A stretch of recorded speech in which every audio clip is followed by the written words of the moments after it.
Muito bem, nós hoje vamos dar continuidade à parte de magnetostática.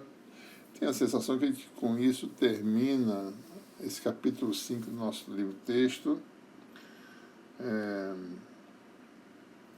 Então, a gente tem aí para falar, a gente falou sobre o dipolo magnético, né? As propriedades, que é importante saber, né? Quem é o potencial vetor de um dipolo magnético, quem é o campo B de um dipolo magnético. Né? Isso é muito importante, são as questões fundamentais, né? Na eletrostática quem é o potencial elétrico de uma carga pontiforme, quem é o potencial elétrico de um dipolo pontiforme, quem é o campo elétrico de uma carga pontiforme, quem é o campo elétrico de um dipolo pontiforme. Na magnetostática, as questões fundamentais, a partir das quais a gente origina toda a teoria, tá certo? E com base nos experimentos, quem é o potencial, que no caso é vetor, tá certo? Daí você vai se perguntar, bom, de quem, né? Quem é o elemento fundamental da magnetostática? É a carga magnética? Não, não existe carga magnética, né? O elemento fundamental da magnetostática é um par de cargas magnéticas juntas que elas não podem ser separadas, ou seja, um dipolo magnético. Então, o dipolo magnético, quem é o elemento fundamental? É o potencial vetor. Temos expressão para ele, tá certo? Parecido, né, em termos de estrutura com o potencial escalar, né? Mesma dependência com distância, 1 sobre o quadrado da distância, e tem lá em cima o momento de dipolo ou elétrico magnético, a diferença é a natureza escalar ou vetorial. Então é importante sabermos o elemento fundamental da magnetostática, né? Então, com isso, a gente agora entra para falar em... Dê um minutinho aqui, pessoal, até que esse meu quadro funcione. Para a gente falar em densidade de dipolos. Vou falar sobre densidade de polos, é um vetor, né? Você mede a quantidade de polos no volume, divide pelo elemento de volume, você tem uma densidade. Só que, como o momento de polo é vetor, então essa densidade é uma densidade vetorial. Chama-se de magnetização, certo? É um conceito fundamental tão importante na magnetostática quanto a polarização é importante na eletrostática, né? Polarização da matéria. Aqui nós temos o quê? Magnetização da matéria, né? E daí a gente vai introduzir aqueles conceitos parecidos com os conceitos da eletrostática. Só que agora não é carga de polarização de volume e de superfície. Agora a gente vai ter correntes de magnetização, né? A gente vai ver que a magnetização pode ser substituída por essas correntes equivalentes. E com correntes, a gente pode usar a lei de Biot-Savart para calcular as quantidades, o campo ou o potencial vetor, né? Vamos fazer alguns exemplos, certo? E aí, finalmente, vamos com a magnetização da matéria, ou seja, com a matéria introduzida na magnetostática, representada pela magnetização, ele vai falar sobre o campo magnético. Aí ele vai finalmente conceituar o campo magnético, né? E daí a gente conclui, ou seja, com o campo magnético estabelecido em relação ao campo B e à magnetização, ou seja, vai ter o quê? Uma relação constitutiva relacionando o campo magnético, o campo B e a magnetização, vai ser uma relação constitutiva, e daí a gente constrói finalmente a forma final das equações de Maxwell para a magnetostática, né? E as correspondentes condições de contorno, certo? Vamos falar, então, sobre tipos de forma genérica. Claro que ele não vai entrar nessa teoria de física do estado sólido para poder analisar cada tipo de material, né? Existe toda uma ciência por trás disso. A gente vai falar sobre tipos de mesmos materiais do ponto de vista magnético, né? Vamos conceituar permeabilidade, susceptibilidade magnética, permeabilidade magnética, falar sobre esterese, que existe também no caso magnético, né? Vocês conhecem muito bem os materiais magnéticos, ferromagnéticos, eles têm esterese, ou seja, se você magnetiza o material, num ciclo, quando volta,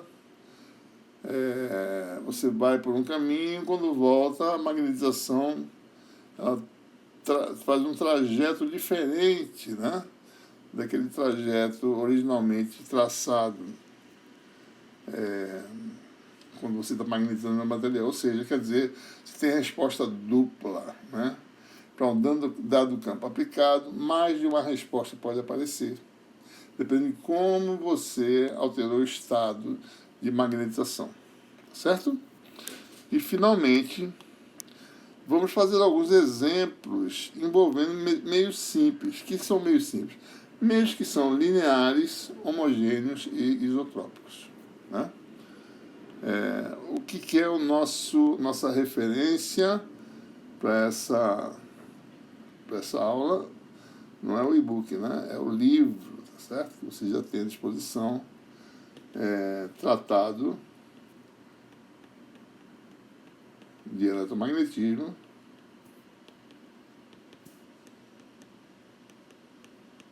Não existe mais o e-book que havia um tempo atrás. No seu capítulo da editora Unicamp, é bom sempre lembrar, editora Unicamp. Sempre, quem tiver interesse em comprar esse livro, sempre observe os preços nos diferentes locais. Tem locais que estão mais baratos, tem outros que estão mais caros. Então faça uma pesquisa, tem a Amazon, tem a própria editora Unicamp, às vezes faz promoção de 50% do livro, tá certo? Então sempre tem que prestar atenção quem é que está fazendo a melhor oferta, né? Bom, então esse aqui é no capítulo 5, ok? Muito bem. Vamos agora falar sobre nosso primeiro tópico, né? A gente vai falar sobre quando você junta vários dipolos magnéticos, né? E você define o que é magnetização. Vamos lembrar aqui o que é o...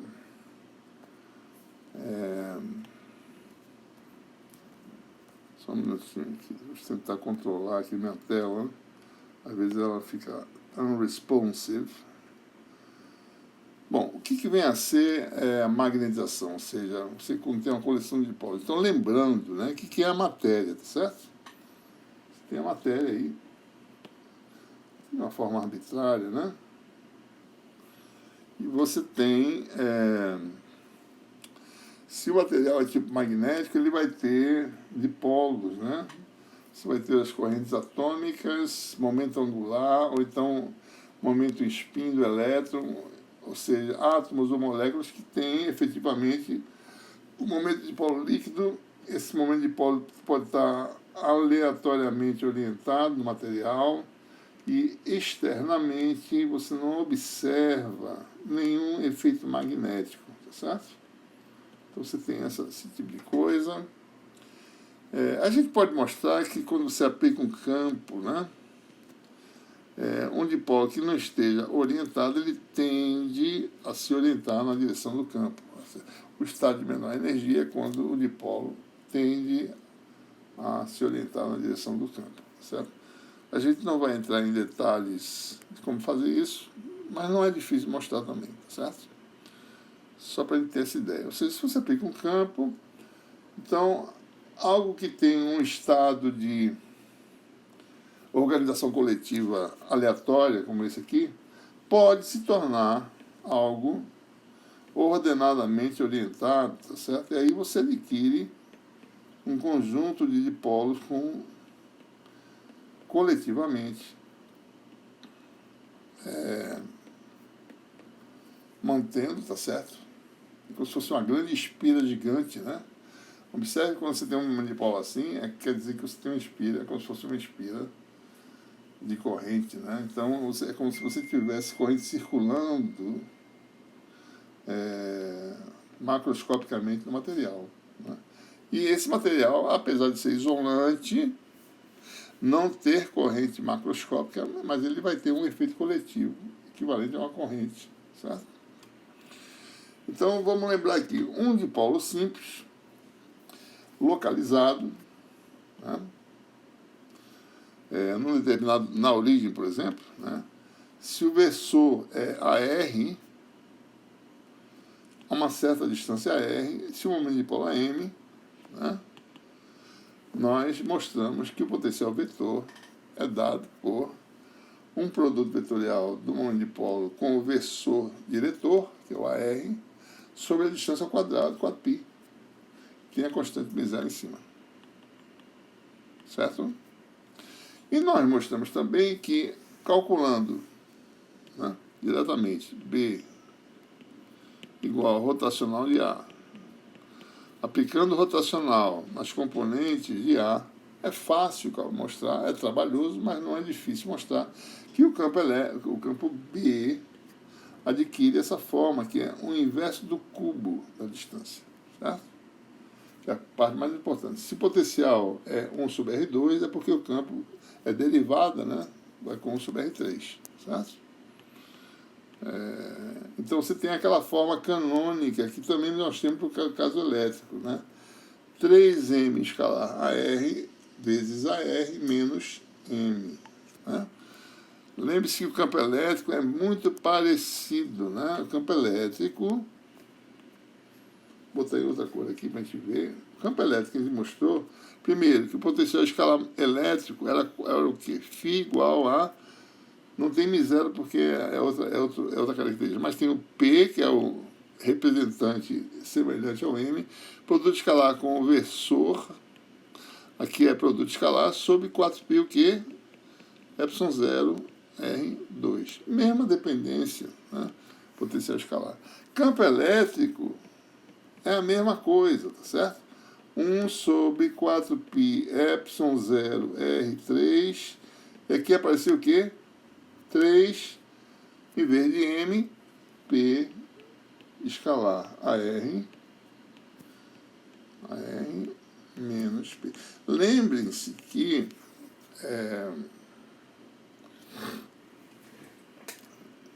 a natureza das linhas de campo, se você olhar essas duas expressões, tanto para o campo B quanto para o campo E, a natureza é a mesma, né? Se você olhar, certa dificuldade de mexer aqui nesse meu quadro virtual. Coisa, mas deixa eu tentar controlar ele aqui. Deixa eu fazer isso e fazer isso. É difícil.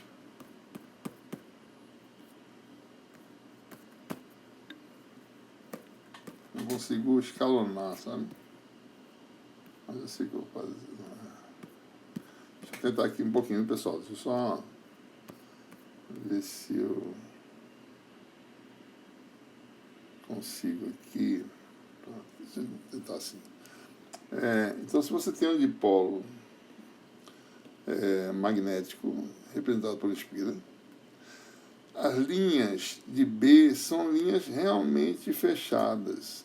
Lembre-se que essas expressões que eu acabei de mostrar para vocês, certo? São no regime assintótico, né? Que R é muito maior do que o tamanho do dipolo. No caso de uma espira, seria o raio da espira, certo? Aqui no caso elétrico, R é muito maior do que a distância de separação entre as cargas. No regime assintótico, as linhas de B, aqui está o dipolo, certo? São linhas genuinamente fechadas. Observe que está olhando isso de longe, né? As linhas de E parecem fechadas. Tem o mesmo aspecto das linhas de B, né? Essas coisas são parecidas, certo? Só que se você der um zoom aqui, você vai ter uma separação de cargas, né? E tem uma linha que faz isso, tá certo? Tem outra que faz isso, né? Olhando de perto, certo? Tem outra que faz isso. Então as linhas de E não são genuinamente fechadas.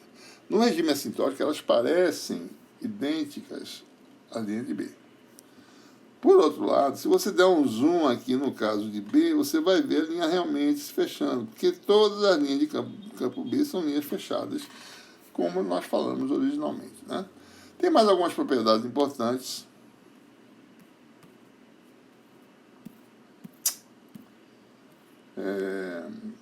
Por exemplo, né? O produto escalar de M vetorial a R, né? Só lembrando para vocês que aparece no produto vetorial do A, M vetorial a R. M está na direção Z, né?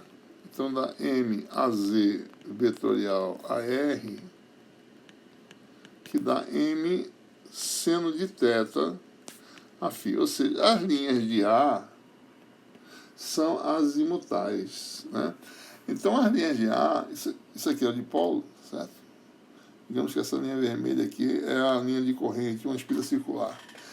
As linhas de A são também circulares. Elas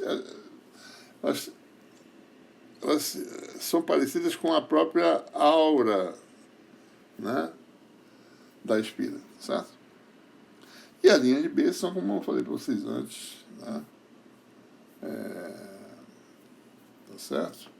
Só lembrando para vocês, eu vou só ilustrar um pouco mais para poder ter familiaridade com o campo B de um dipolo. Por exemplo, né, no eixo Z, ou seja, AR sobre o eixo mais Z, né? Então, nesse caso, R, que é a distância, se torna Z, porque Z é positivo.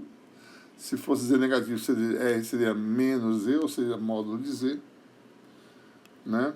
Então, você fica aqui com o campo R3 vira Z3, né? M escalar a R, M na direção Z, vai dar o próprio M, certo? Isso aqui vai dar M, né? M a Z, escalar a Z da M. Isso aqui é a Z. M a Z vai dar, isso aqui vai dar o M de novo.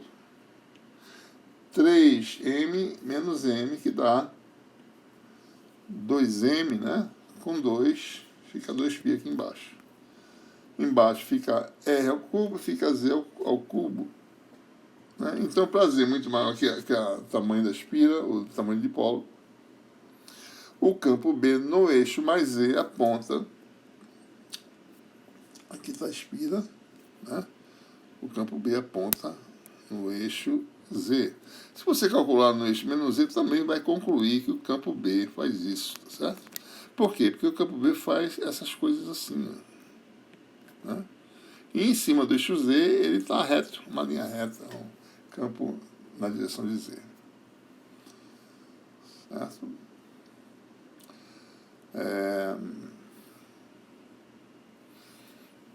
Muito bem. Bom, isso aqui é alguns mais detalhes adicionais que não precisa ver. Vamos generalizar um pouquinho, tá certo? Agora a gente quer saber um dipolo. Rapaz, não sei porque esse meu iPad está assim. Está obedecendo aos comandos, né? Digitais, digamos assim. Pronto. Suponha que você tem um dipolo, tá certo? Agora localizado no ponto X', né? Então você quer saber, bom, quem é o potencial vetor no ponto X, né? Ora, simplesmente o potencial vetor depende do versor diretor AR, né? Quem quer que seja, só que AR agora se transforma em U, esse versorzinho aqui que vai do dipolo até o ponto de observação, certo? U, por sua vez, é o vetor de diferença, né? Submódulo. R também é um módulo da diferença. Então, nesse caso, o potencial vetor de um dipolo fora da origem vai ser agora μ0 M vetorial, vetor de diferença sobre módulo, ou seja, vetorial U, né? Sobre x menos x' ao quadrado, né? Só que U, por sua vez, é dado por isso. Então, aparece um x menos x' em cima e um módulo ao cubo embaixo. Lembre-se, esse módulo ao cubo não quer dizer que depende do inverso do cubo da distância, né? Mas depende do inverso quadrado da distância, mas agora expressando vetorialmente o potencial vetor em termos do quê, né? Do vetor que representa o ponto de observação, o vetor que representa a localização de dipolo, completamente especificado, certo? Então, a gente pode fazer isso, né? Bom, então voltamos agora à matéria magnetizada, como eu falei para vocês aqui, né? Ah, rapaz, isso aqui está muito ruim, meu Deus do céu. Vou tentar aumentar isso aqui. Matéria magnetizada, aleatoriamente, né? Então, de alguma forma, a matéria tem algum estado de magnetização. Vamos localizar esse estado num ponto X'. Aqui você tem um elemento de volume dV', né? E você quer observar o efeito magnético do momento de dipolo que está nesse volume num ponto X.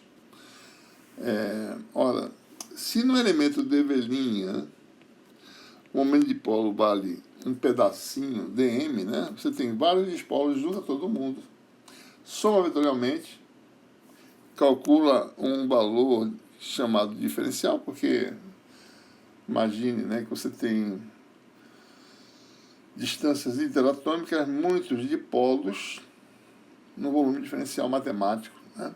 Então você tem uma quantidade dm, né? O que? Ampere vezes metro quadrado, né? O momento de dipolo é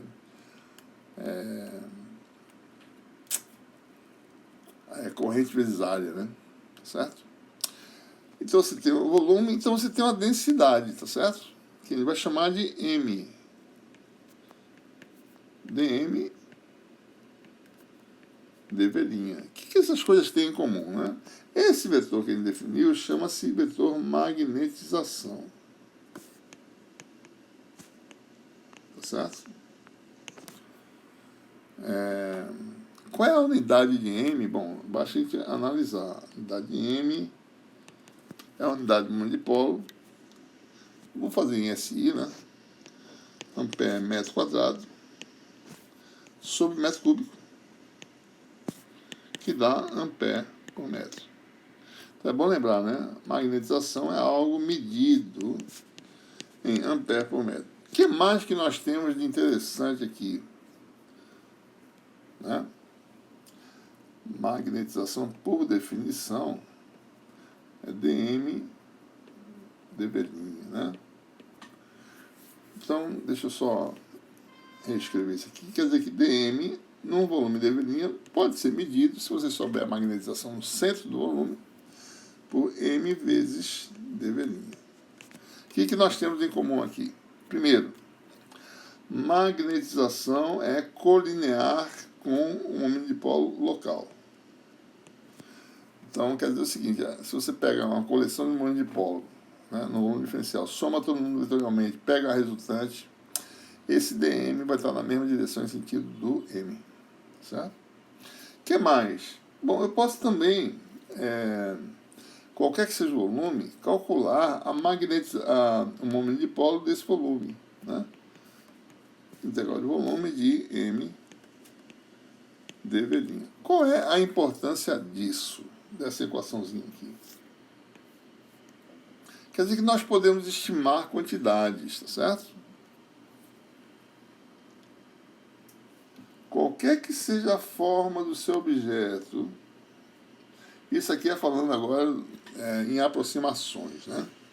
Se o estado de magnetização é m, que é uma função das coordenadas, né? M varia com as coordenadas no volume, né?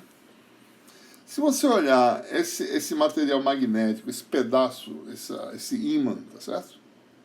Com estado de magnetização M, e olhar de longe, ele vira o quê? Ah, meu Deus. Tá. Esse iPad, acho que ele está dando o limite de vida útil dele, porque ele não quer mais obedecer, certo? Isso aqui, existe uma técnica de aumentar isso aqui. Deixa eu ver se tem um X1. São Smart Stylus. mexe em alguma coisa, ele funciona. Muito bem. Então, observe que se você der um zoom, suponha que você observe o efeito magnético a distância x, tá certo? É claro que para calcular é mais complicado. Mas se você estiver bem longe, então esse amendoinzinho vai virar uma coisinha desse tamanho aqui, ó. E se você olhar muito longe, qual é o efeito magnético desse pontinho aqui? O efeito magnético é aquele de um momento de dipolo m, né? E aí você pode calcular quem é o potencial vetor. Bom, A é igual a quem? Esse m aqui. Eu posso botar um vetor diretor aqui sem problema, que eu boto ele na origem, tá certo? Falta um M0, né? 4π R3.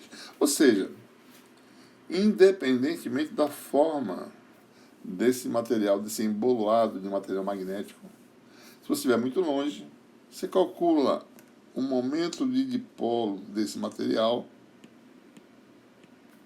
né?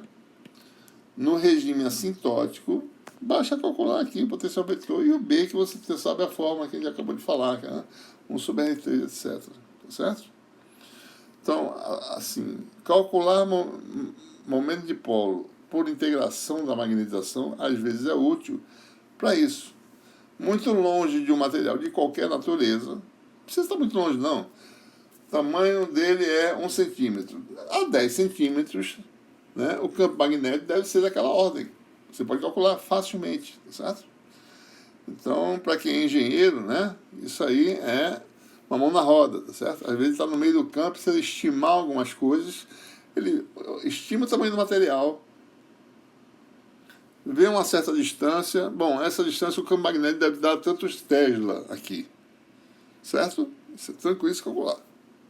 Sabendo a magnetização do material. Às vezes você sabe a magnetização porque o material tem uma curva de magnetização que satura no valor de tanto, você sabe que ele tem esse valor, estima mais ou menos, que está todo mundo uniformemente magnetizado. Pronto, está calculado. Assim, conta de padeiro, certo? Você pode calcular, né? É claro que situações mais rigorosas ele precisa calcular usando a formação que ele está derivando agora. Mas para vocês saberem, né? Como é que eu uso momento de dipolo como integração da magnetização, é dessa forma. Para fazer estimativas, tá certo? Que é muito útil. Né? Certo? Bom, então aqui nós temos essas coisas que a gente já acabou de falar. Né? Bom, então nós temos aí, falta calcular, né? A gente não calculou uma coisa importante, o cálculo exato. Então deixa eu passar para cá um material de forma arbitrária com estado de magnetização. Como é que se define esse estado? Bom, ou ele não tem magnetização, ou o material é ferromagnético e está saturado com todos os dipolos alinhados, ou ele é paramagnético, tem a magnetização fraca, a gente vai ver essa situação depois, mas suponha que num elemento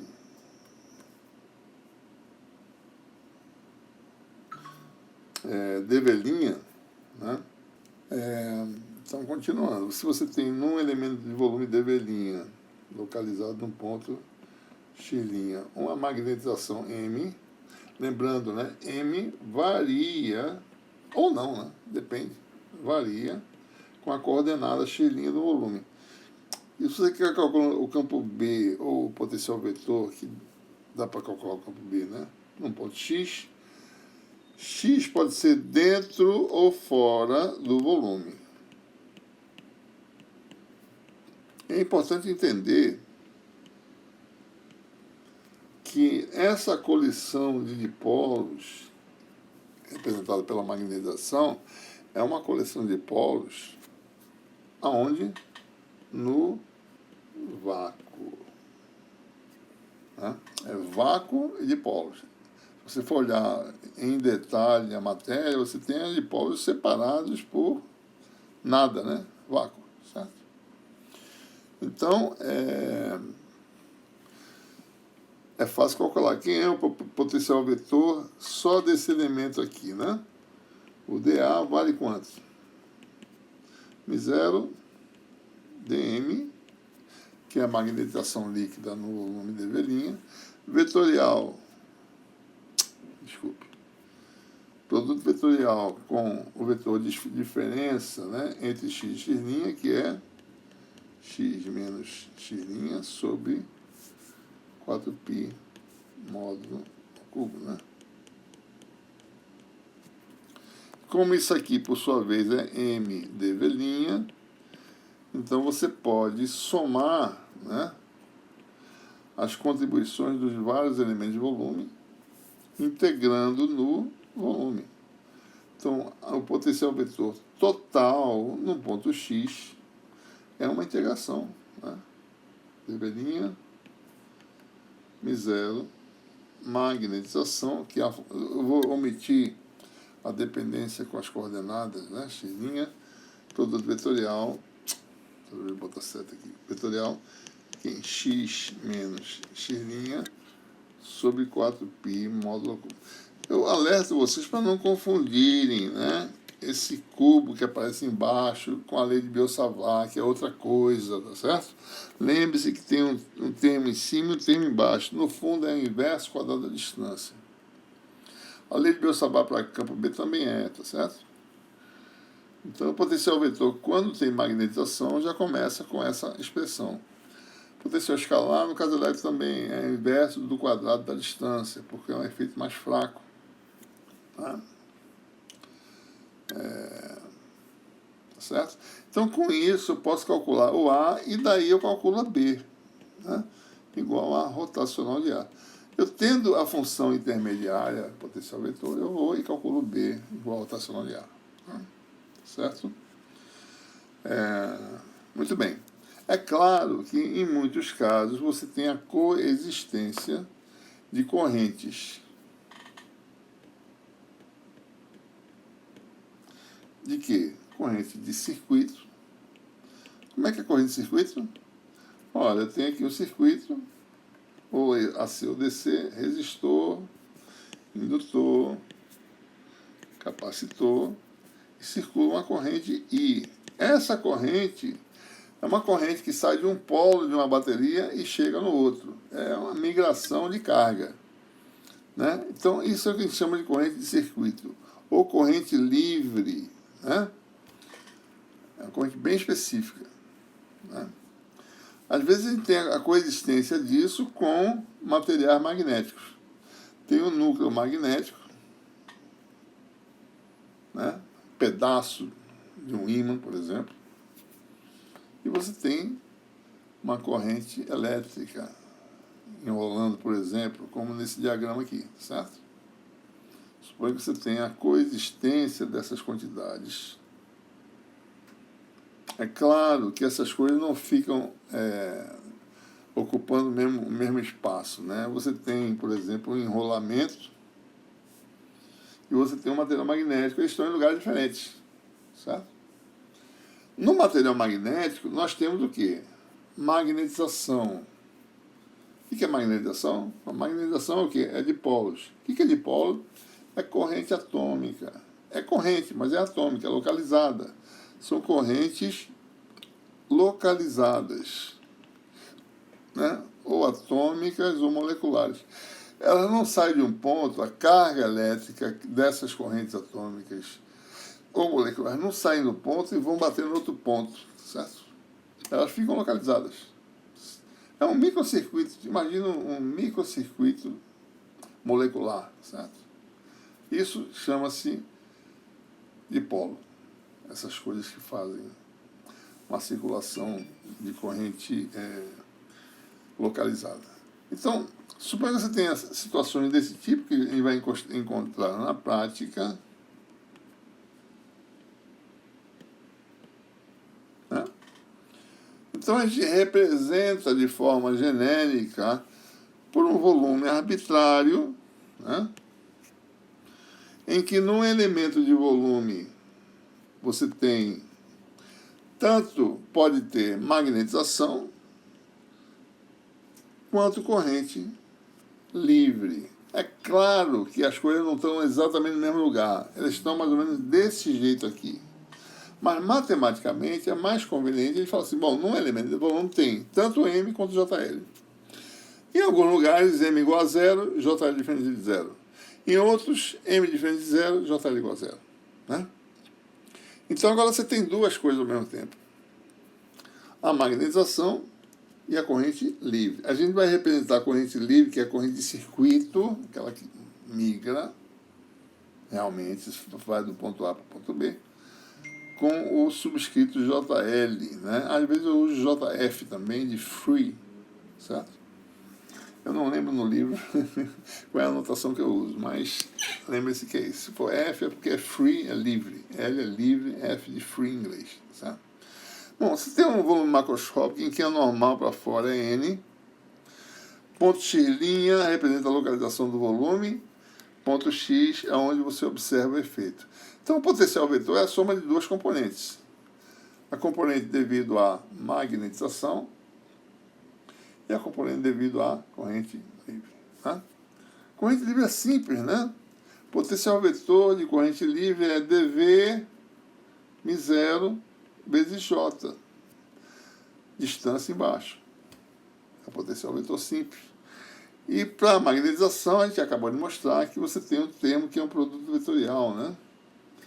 Módulo cubo. Então, o efeito global de corrente livre e magnetização é simplesmente a soma. Né? Pode existir corrente de fio também, tá certo? Que a gente representaria por uma corrente I em vez de J, ou uma corrente de superfície, que representaria por uma corrente superficial K, mas não precisa, basta representar pelo JL, e nos casos particulares a gente faria essa particularização. Né? Bom, e aí está a resposta, né? A soma dos termos de corrente livre de magnetização, né? Você integra no volume, né? E obtém o potencial vetor como sendo a soma da contribuição de corrente livre, né? Com a contribuição dos dipolos. Agora você tem a matéria junto com a corrente de circuito. Então a matéria entrou no magnetismo agora, certo? Ela agora pode ser usada para calcular todas as coisas. Posso calcular o campo dentro da matéria, fora da matéria, do jeito que eu quiser. Ok? Muito bem. Bom, a gente agora vai tentar interpretar, tá certo? O significado, né, desse novo termo que apareceu. Observe que existe uma diferença. Né? Aqui aparece módulo ao cubo e aqui aparece módulo. E mais uma vez nós temos artifícios para mexer nessa expressão usando identidades vetoriais de forma que ela fique aparecendo no módulo embaixo. Né?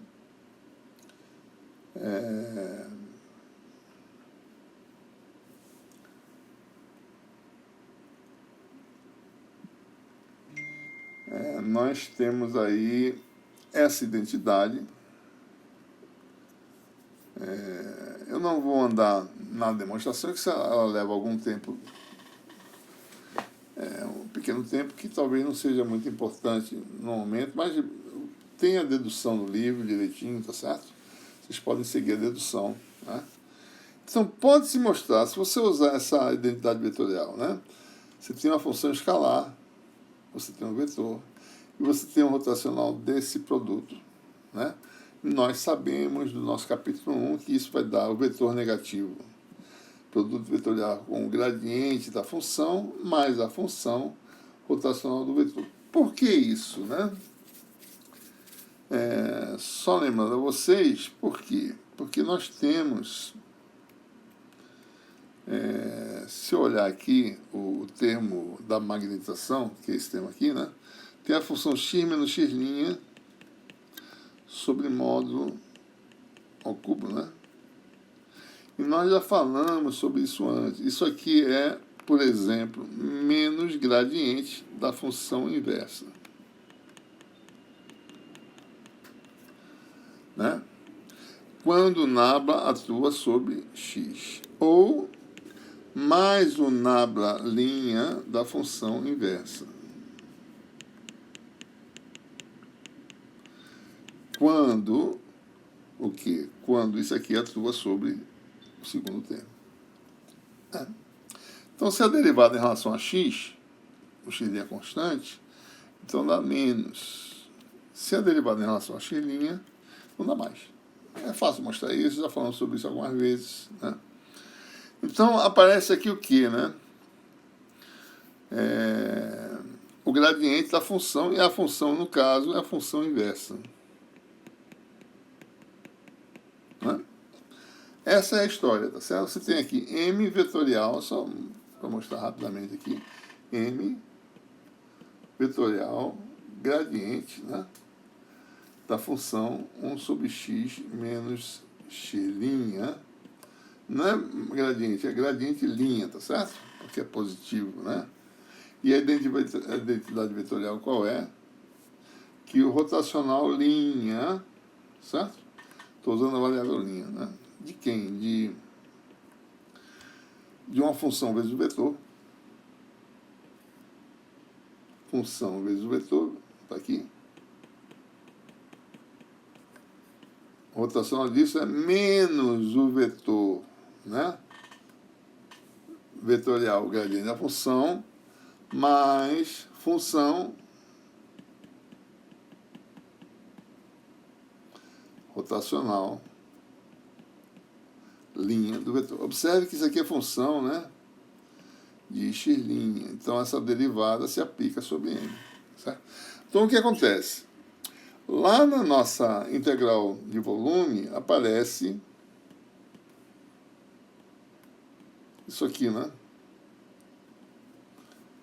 Aparece todo mundo. Mi0, m sobre 4π, módulo de x menos x', que é o que tinha lá, que é x menos x' sobre módulo ao cubo. Então, a gente mostra que isso aqui, que é esse termo aqui, é igual a este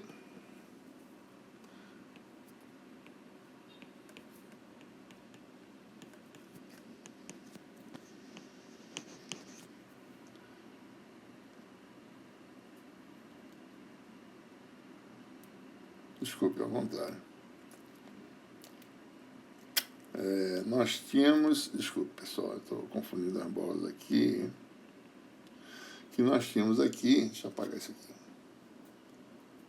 Nós temos, na realidade, m, né?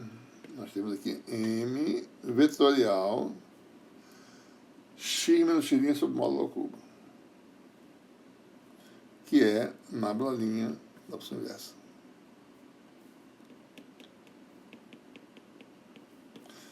Né? Porque isso aqui é x menos x' sobre módulo ao cubo. Então, nós temos isso vezes mi0 sobre 4π.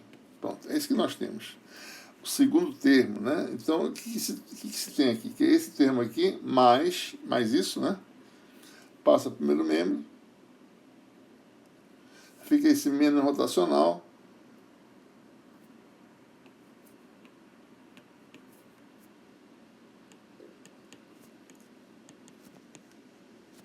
Sim, por isso que eu estou falando aqui, dá um certo trabalho. Estou falando aqui só para vocês terem uma ideia e tentarem seguir esses passos aqui. Quem tiver realmente interesse em aprimorar a familiaridade com esses tópicos, que é importante, né? É claro que é importante. Vamos ver se está certo aqui, né? Esse termo positivo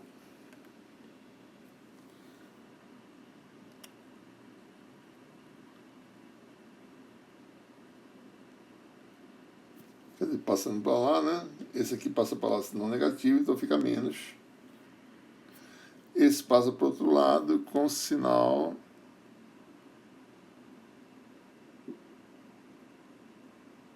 não sei que está errado, pessoal, desculpe.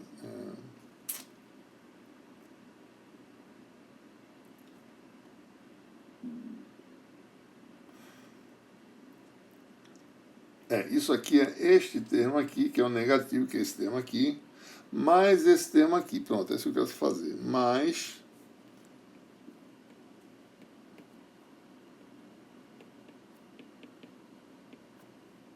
0.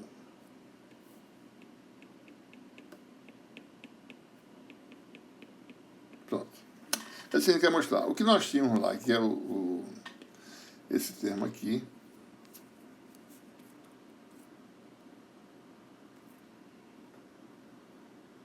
refrescar aqui. Esse termo aqui, certo? Ele foi transformado em 2, em que aparece um numerador do tipo módulo, né? Certo? Aparece esse rotacional aqui que a gente vai identificar e aparece um módulo que eu posso combinar com o primeiro termo. Quando você tem a função módulo aqui, né, aqui eu também tenho, então eu posso combinar essa integral junto com esta aqui, né? Aparece J livre, né, no numerador, mais rotacional de M, é isso? É o que aparece no numerador quando eu junto os termos que têm o mesmo denominador. Aparece o J livre mais rotacional de M. Isso aqui nós temos aqui uma identidade vetorial lá no capítulo 1, tá certo? Isso aqui é integral de superfície, tem um menos na frente, né? É um d sigma vetorial, o vetor que está aqui dentro.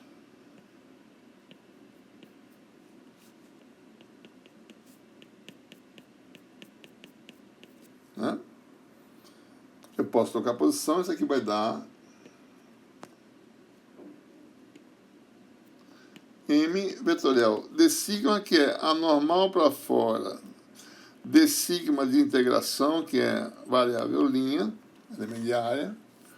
Isso aqui dá o d sigma, né? Isso aqui é um d sigma linha, na realidade, tá certo? Sobre 4π módulo de x menos x'. Então, o que nós temos com essa modificação?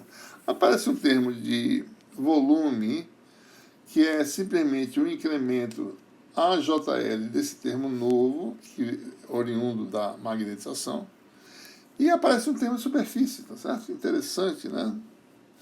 Que ele é dado por M vetorial N, né? Vetorial vezes d sigma sobre o mesmo denominador. Então, ou seja, em resumo, né, quando a gente faz essa identidade vetorial e rearruma tudo, você fica com potencial vetorial essencialmente tendo 2 termos de integração, um de volume e um de superfície. O de volume aparece em cima uma densidade. Aqui está errado, tá certo? Deixa eu corrigir isso aqui. Aqui é uma densidade equivalente, né? A gente vai identificar já já. Ah, não, desculpe, isso aqui é a equação anterior, desculpe. Vamos passar para a próxima, né? Aqui, ó. Aqui já está. Então, você aparece com quem? Com a densidade equivalente de corrente, que é a combinação da corrente livre com um termo que vem da magnetização, e um termo de superfície, que é como se fosse uma corrente superficial pela estrutura, né? Corrente superficial vezes área sobre distância. Isso quer dizer potencial vetor de corrente superficial. Quem são esses termos que apareceram? São aqueles que a gente derivou. Acabei de mostrar para vocês. Este é o Km, é uma densidade superficial de corrente de magnetização. Unidade o quê? Ampere por metro, que é a unidade de uma M, né? Porque N é adimensional, isso aqui. Certo?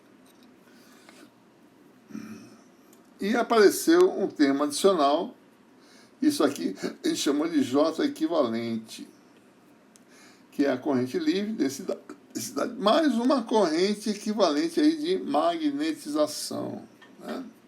Então você ficou aí que existe uma corrente equivalente, você pode interpretar tudo como a matéria magnetizada como tendo a corrente livre, mas a parte magnetizada dá uma contribuição de corrente de magnetização. É como se efetivamente você tivesse densidade de corrente equivalente dada pela contribuição corrente de circuito, JL, mais uma de magnetização. Quem é essa magnetização? É dada pelo rotacional de M. Né? Se na superfície houver produto vetorial de M com N, aparece uma corrente de magnetização superficial. Né? Então, você tem uma corrente superficial de magnetização. Na realidade, isso aqui é consequência disso, né? Quando você tem um material que está magnetizado e subitamente a magnetização cai para zero porque você sai do material. Essa variação é que dá origem a esse termo aqui.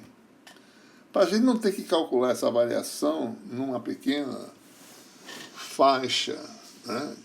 Pequena, que você vai dos últimos átomos na superfície até a parte externa, essa pequena variação é que dá uma derivada alta, que dá origem a essa corrente superficial.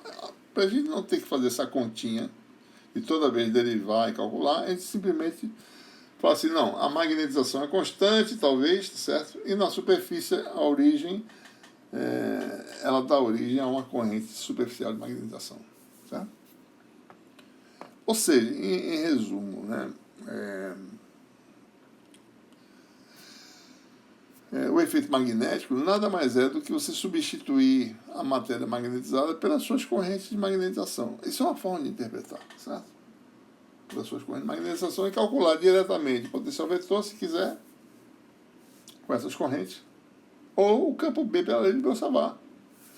Lembre-se, são essas quantidades no vácuo.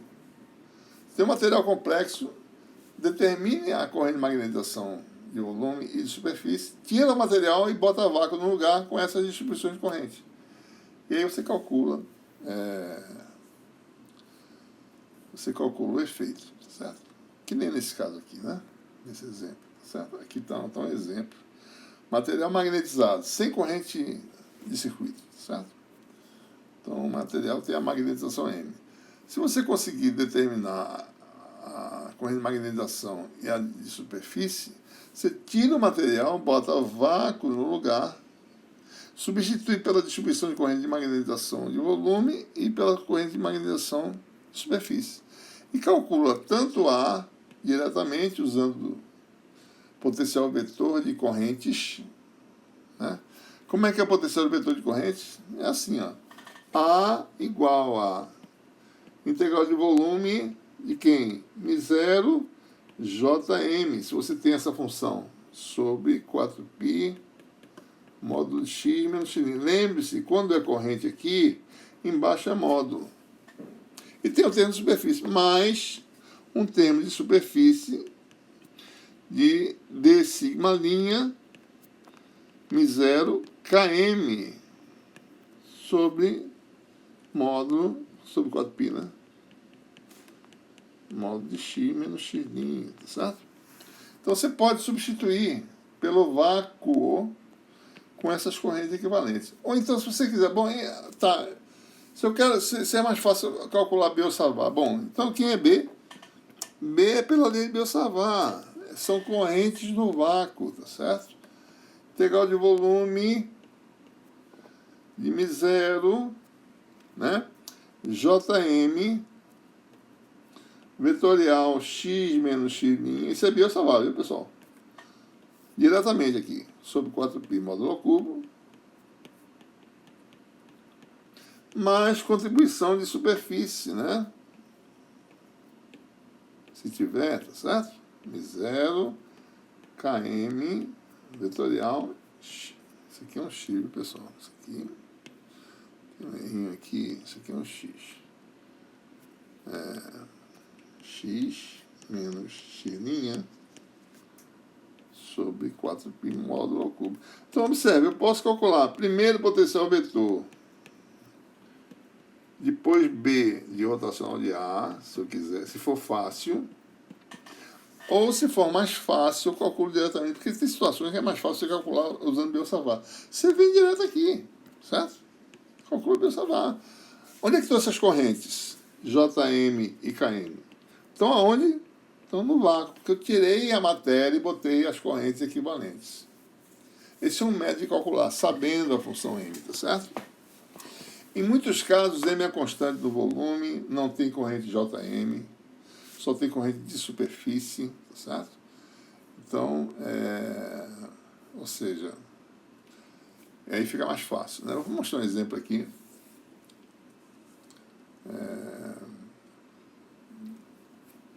Vou fazer alguns exemplos aqui, só para mostrar o caso de materiais que têm uma magnetização permanente, fica mais fácil de calcular as coisas, né? Quando isso não acontece, já não é tão fácil, mas quando acontece, você pode calcular as coisas diretamente. Por exemplo, pastilha magnética, magnetizada,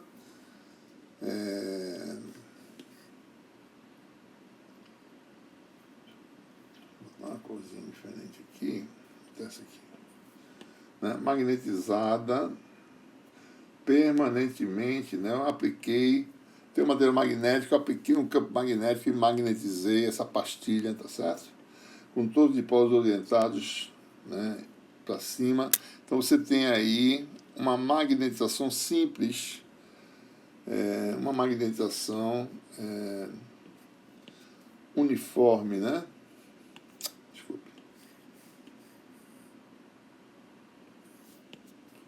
Magnetização uniforme, constante, daí constante você já sabe, né, derivada é zero, e aí você já tem que a corrente de magnetização vai dar zero, né?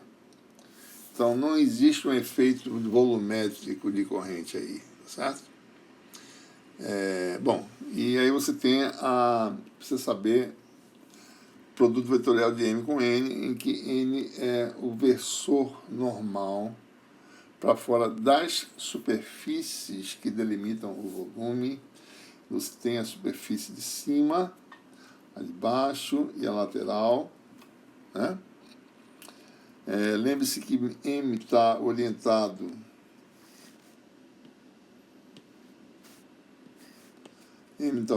para cima. Então, na tampa de cima, né, M é colinear com N+, dá zero o resultado. Não existe uma corrente superficial em cima. Embaixo também, né, a densidade de corrente superficial, eles são antiparalelos, o produto vetorial dá zero, certo? E aparece apenas uma contribuição, está faltando a setinha aqui, lateral, em que M está para cima e a normal está na direção radial, né? Então, M vetorial a direção radial, que é AZ vetorial a R, dá a φ. Então, você vai ter um vetor azimutal, produto vetorial vai dar M0 AZ vetorial a R, que dá M0 a φ, né? Se essa espessura é pequena, então, para todos os efeitos, você tem uma espirazinha de corrente, tá certo? Basta você calcular a densidade de corrente vezes a corrente atravessada. A densidade de corrente vale M0 vezes o comprimento, vezes a corrente atravessada não, vezes o comprimento atravessado, que dá A. Então, é como se você tivesse uma corrente I circulando na parte lateral desse cilindro delgado, nessa pastilha. Então, ou seja, essa pastilha equivale a uma espira de corrente, certo? Né? Em que a corrente é I, dada por essa quantidade aqui.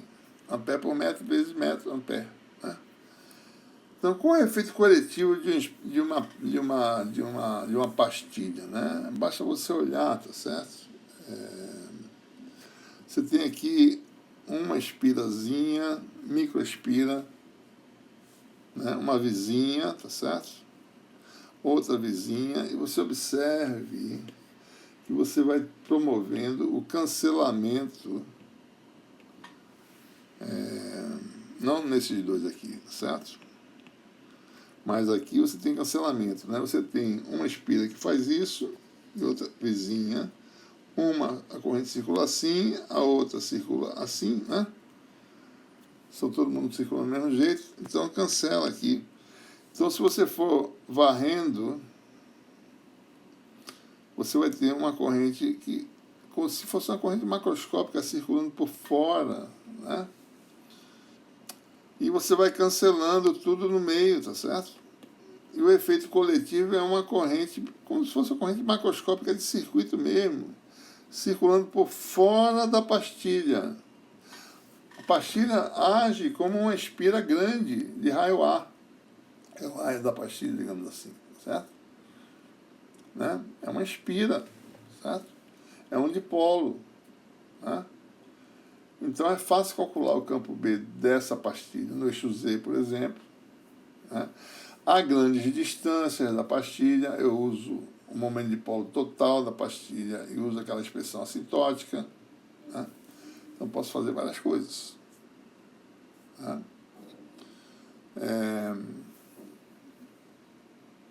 Eu quero aproveitar a oportunidade para ilustrar o que é, na realidade, uma agulha magnética, né? Como é que ela se orienta, tá certo? Em relação a um campo aplicado, a experiência de Ørsted. O que é uma agulha magnética, né? Pega um conjunto de pastilhas, tá certo? E junta, né?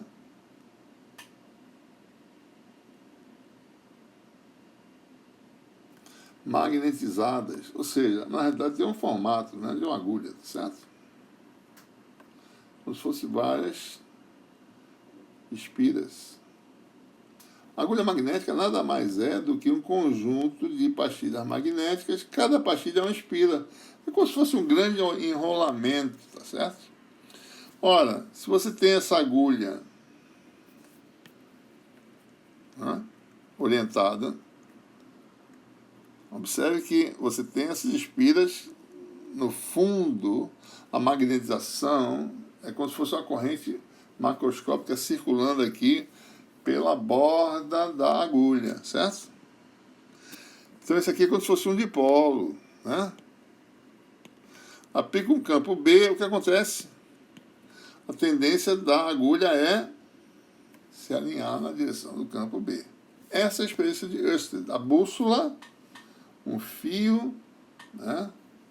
Aqui uma bússola que tem uma agulha magnética, né? Olhando de cima, né? Fio, bússola, com uma agulha magnética orientada, inclinada em princípio. Bom, o campo B aponta para cá. Então a tendência da agulha é o quê? Se alinhar na direção do campo. Então depois de algum tempo, a agulha oscila e vai ficar a bússola com a agulha magnética orientada na direção do campo B. Então é por isso que o campo B foi definido, porque você tinha os ímãs, tá certo? As agulhas magnéticas. Então você observa, peraí, esse fio de corrente orienta a minha bússola nessa direção. Eu vou definir um campo B que seja a direção da agulha. Essa foi a ideia, de você criar o campo B desse jeito. Campo B é aquele em que uma agulha magnética se orienta na sua direção, né? E aí fica fácil, tangível de entender, tá bom? Muito bem. Uma outra coisa que a gente pode calcular fácil, uma outra quantidade, é o campo de uma esfera magnetizada, certo? Fizemos isso já no caso elétrico, né? É fácil calcular o campo na origem usando lei de Beer-Savart. Calculamos as correntes de magnetização, né? Tanto Jm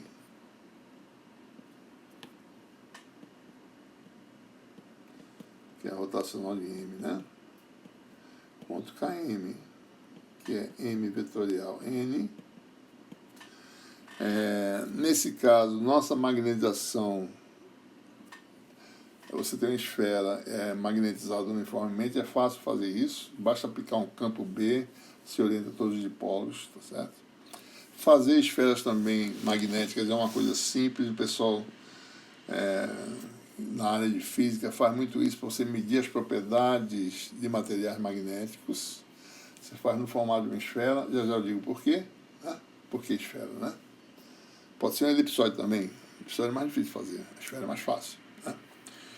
Então você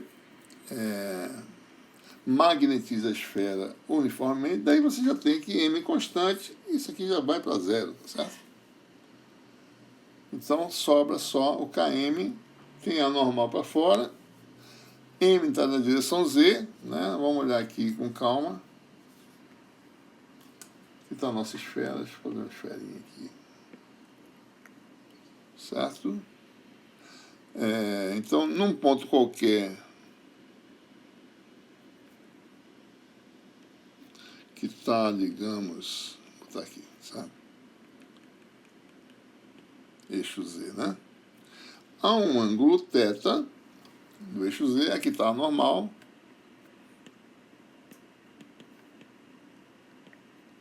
E o M, nesse ponto, está apontando na direção AZ, né? E aparece uma corrente de magnetização de superfície, que é M vetorial, a normal para fora, a R, né? Vai dar o quê? M0, AZ vetorial, AR. Esse produto vetorial é módulo, seno de θ na direção ortogonal, que é na regra de mão direita, que dá o versor a φ.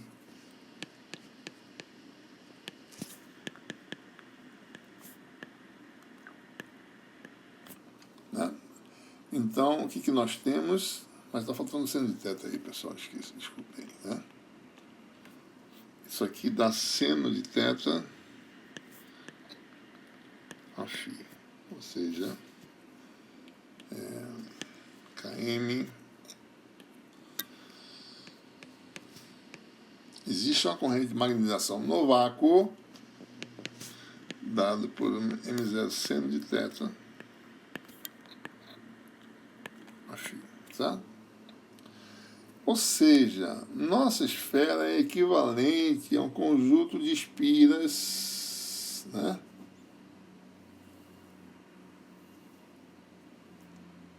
Aí varia, né? Quando chega aqui no Polo Sul, a corrente é praticamente zero, ó. Θ igual a π, né? A densidade de corrente especial igual a zero. Quando você vai aqui no Equador, θ vale π sobre 2. Densidade de corrente superficial é máxima aqui, né? Quando vai no Polo Norte, θ igual a zero de novo, a corrente de magnetização superficial é zero. Então você tem uma corrente de magnetização que é variável com o ângulo. Então tudo se passa como se a sua esfera fosse esse conjunto de espiras concêntricas de raio variável e cuja densidade de corrente varia, né? Então, o cálculo do campo B se torna simples, não tem termo de volume, lei de Biot-Savart, certo? Área, corrente superficial de magnetização, vetorial, vetor de diferença, sobre módulo ao cubo, e no centro fica fácil, que a posição é zero, né? A coordenada é A vezes o versor variável, a R'. Então aqui você vai botar zero, né? E o x' tem magnitude constante, mas tem uma variação desse vetor, porque ele varia com as coordenadas angulares. Então aparece aqui o elemento de área, que é A2 de ômega, né? A2 seno θ' de θ', definir, que é esse termo aqui. Aparece a corrente superficial de magnetização que está aqui, né? 0 menos posição do elemento, módulo ao cubo, né? Que é a distância de um ponto da esfera até a origem, que dá A ao cubo, certo? Então, só lembrando, esse aqui deu 0, né? Esse aqui deu isso. Aqui está o elemento de ângulo sólido. E você tem um integral que tem que ser muito cuidadoso para fazer, tá certo? Por isso que a gente fez aquele aquela revisão matemática, né? Integral que envolve seno de tetalinha,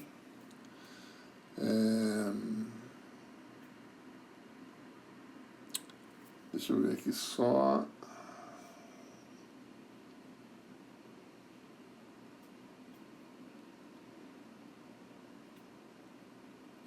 Tem um seno aqui, né? E aparece um seno do d ômega, por isso que dá um seno ao quadrado, tá certo? Isso aqui tá estranho, né? Isso aqui tem um produto vetorial, antes, né? Tem produto vetorial do...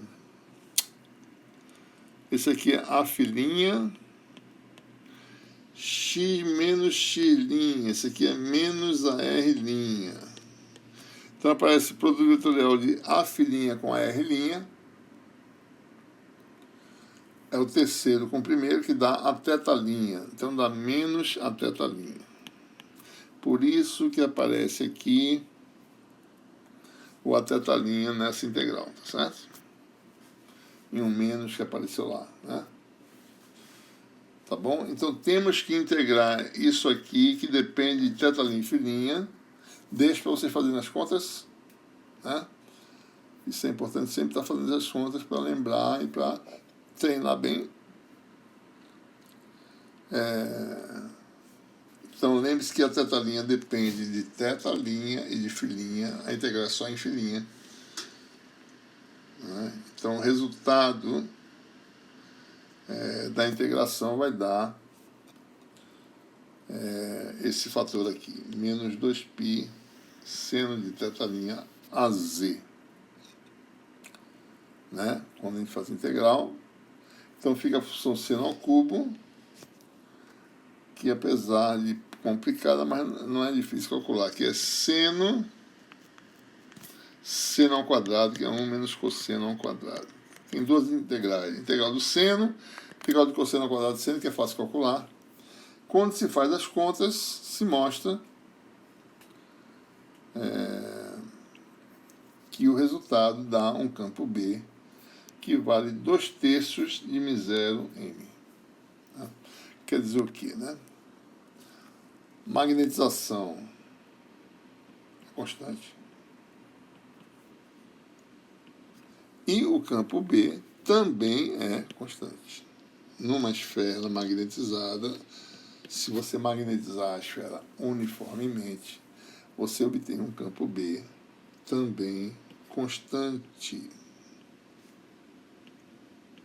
Certo? Eu quero agora observar, tá certo, que algumas propriedades que a gente não vai derivar aqui, mas é bom vocês saberem, tá certo? E guardarem isso aí, depois vocês vão, quem for trabalhar um pouco mais nisso, vai deduzir essas coisas. Mas a esfera magnetizada uniformemente tem propriedades muito interessantes, semelhantes à esfera polarizada uniformemente.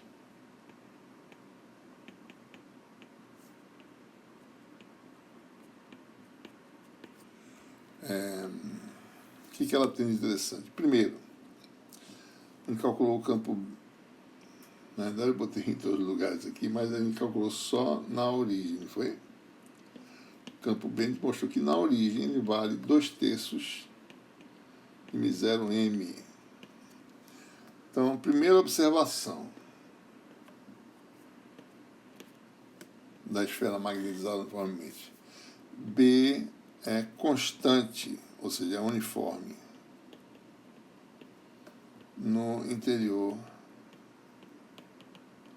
da esfera. Propriedade 1, certo? Propriedade 2. B no exterior é aquele de um dipolo magnético na origem. Isso é um resultado exato, né?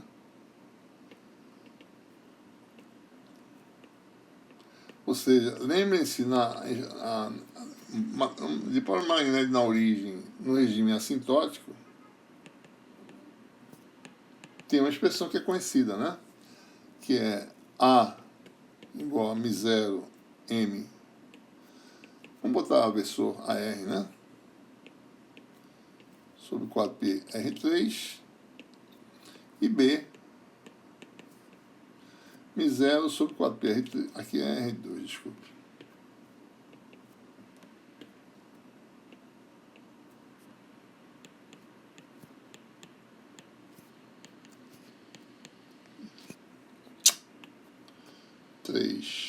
M escalar AR menos M. Essa expressão assintótica do campo B de um dipolo magnético calculada aproximadamente quando R é muito maior que A. Só que para a esfera, ela é do lado de fora como se fosse um dipolo exato. Tá? No exterior, o campo é aquele de um dipolo magnético na origem. A expressão assintótica. Certo? Então a esfera do lado de fora, o campo B é como se tivesse um dipolo na origem calculado no regime assintótico. Então aqui fora as linhas de B fazem isso. Certo? São as linhas de um dipolo magnético. E aqui dentro, o campo B é constante.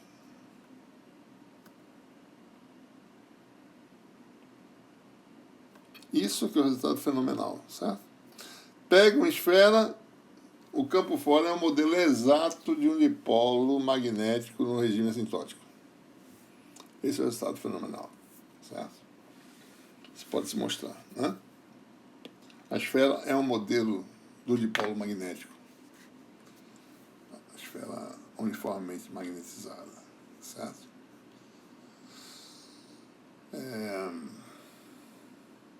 Bom, tem mais alguns exemplos aí que eu sugiro que vocês olhem nas nossas notas de aula, tá certo? Por exemplo, eu vou fazer isso aqui rapidamente, só para a gente não passar em branco, né?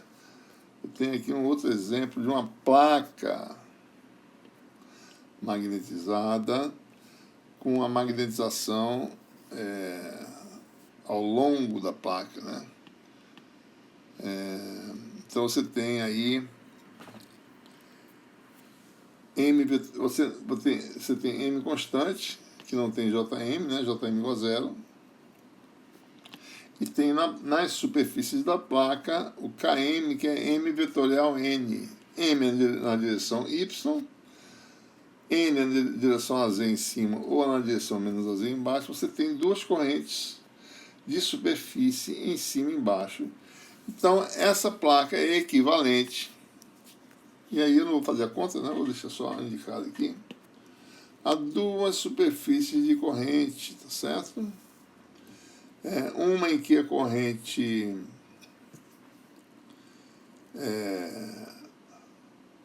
sai do quadro, né?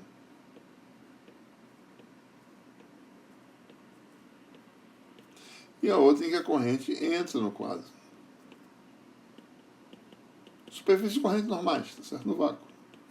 Então, calculando as correntes equivalentes, você tem esse efeito. μ0, μ0, μ0. O campo vermelho aponta assim em cima e aponta assim embaixo. Constante. O campo de baixo aponta assim em cima e aponta assim embaixo. Então, observe, né? Superpondo as duas quantidades, tá certo? Deixa eu ver se eu fiz certo, né? Não, ao contrário. Desculpa, pessoal. Deixa eu refazer as setinhas. O campo da placa de cima está saindo do quadro, né? Então faz isso, né?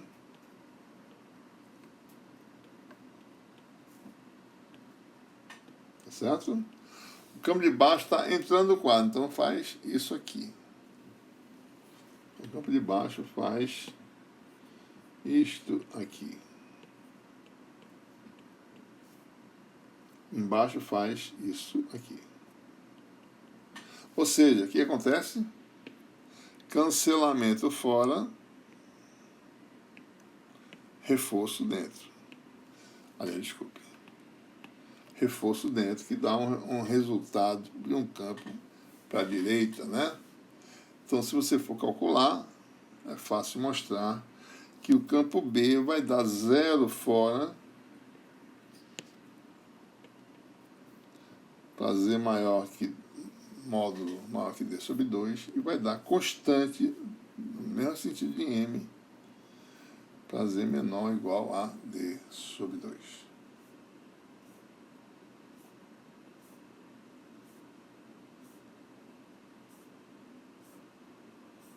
Muito bem.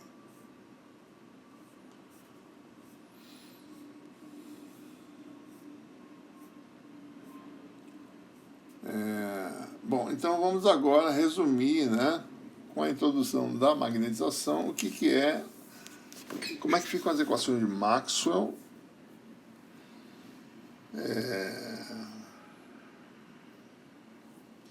Então, lembre-se que com a introdução da magnetização apareceu a densidade de volume, né, equivalente, que é a corrente livre mais a de magnetização, né?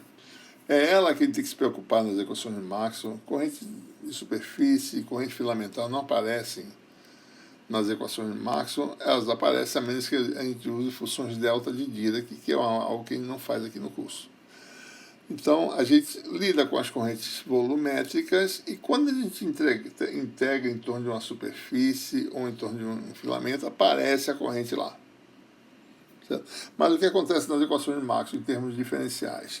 Que a corrente equivalente é corrente livre mais magnetização, e a de magnetização é rotacional de M, e a gente joga agora nas equações de Maxwell, que é rotacional de B, é μ0, densidade de corrente total. O campo B, ele vê todas as correntes, ele não se importa se a corrente é livre, se é de magnetização, ou o que quer que seja. Ele quer saber quem é a densidade de corrente total. Certo?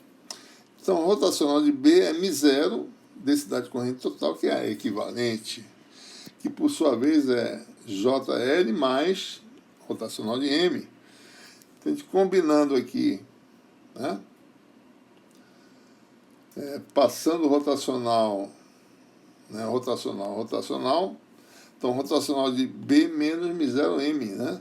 Que aparece aqui, igual a μ0 JL. E a gente vai eliminar o μ0 da equação, definindo uma nova quantidade. Vamos chamar esse B menos μ0M, que é o rotacional que aparece, né? Rotacional disso igual a μ0, densidade de corrente livre. Foi isso que a gente mostrou, tá certo? Para eliminar o μ0, a gente chama isso aqui de μ0 vezes alguma coisa.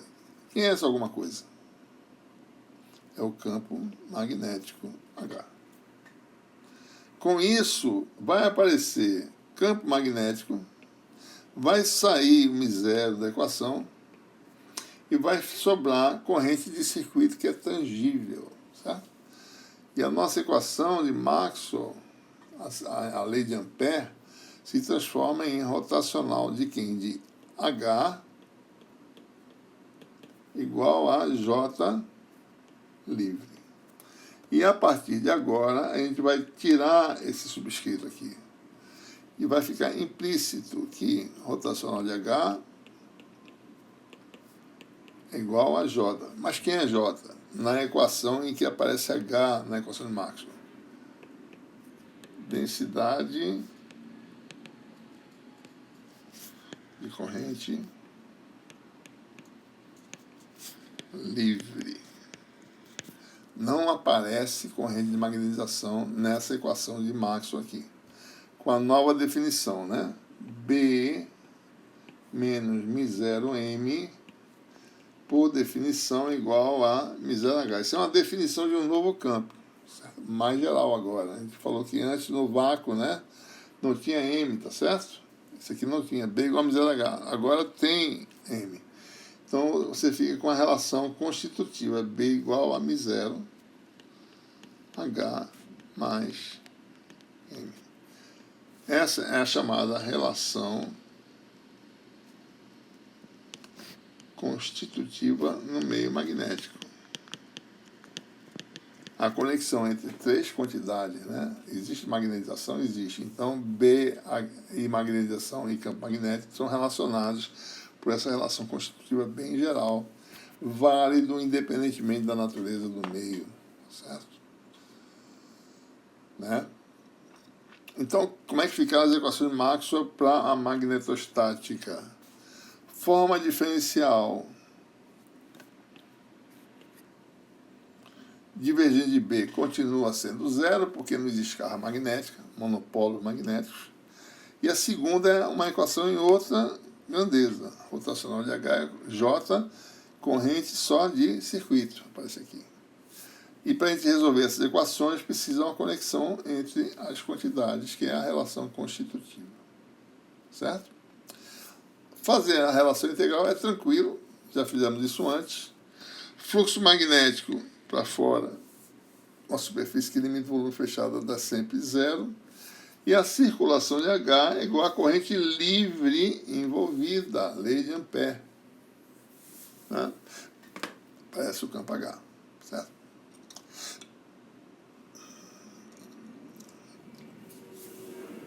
Então lembre-se que as correntes... O que é corrente livre? Né? Só para lembrar vocês. Portadores livres mesmo, que se movem, né? Certo? Corrente de circuito, você pode ter uma solução iônica, tem íons indo para um lado, positivos, íons negativos indo para o outro, isso é corrente livre.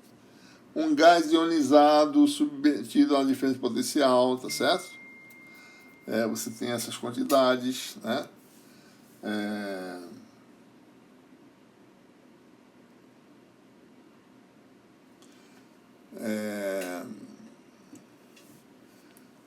Você tem em um semicondutor lacunas indo para um lado, elétrons indo para o outro. Tudo isso é portadores livres. Essas são as correntes livres que aparecem na lei de Ampère. Tá certo? Quando a gente lida com circuitos, a gente lida predominantemente com correntes que circulam no circuito. Mas tem essas outras correntes também. A gente tem que saber lidar. Né? Bom, passando aqui rapidamente, né? Condições de contorno são condições que a gente precisa, a gente está antecipando aqui, a gente vai usar isso realmente mais lá quando a gente lidar com reflexão de campo eletromagnético numa interface, né? A gente precisa usar a condição de contorno. Então,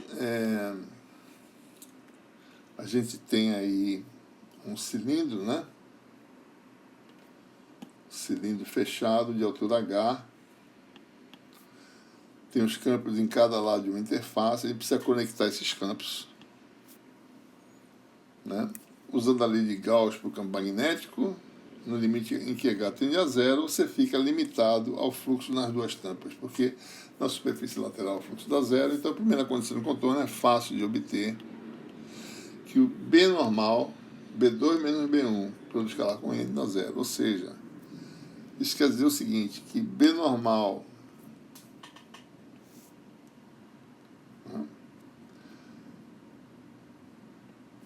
B normal do lado 2 é igual a B normal no lado 1 na interface. Se você for fazer um gráfico, né? X é a coordenada normal, aqui está a interface, 2 meios. Então você tem a função B, né? B normal. Varia de forma que eu não sei, depende da quantidade, chega nesse ponto. Quando passa para o lado seguinte, tem que se conectar continuamente. Não estamos falando da componente inclinada nem a tangencial, estamos falando só da componente projeção na direção normal. Tá? Certo? Então a conexão é contínua. Ok?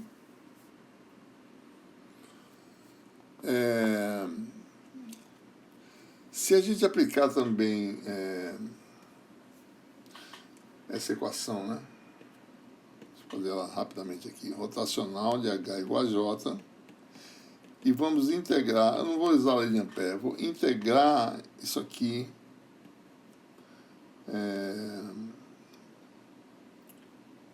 no volume, tá certo? Integra no volume. Ao invés de usar a lei de Ampère. Isso aqui nós sabemos, tem identidade vetorial lá no capítulo 1, que é d sigma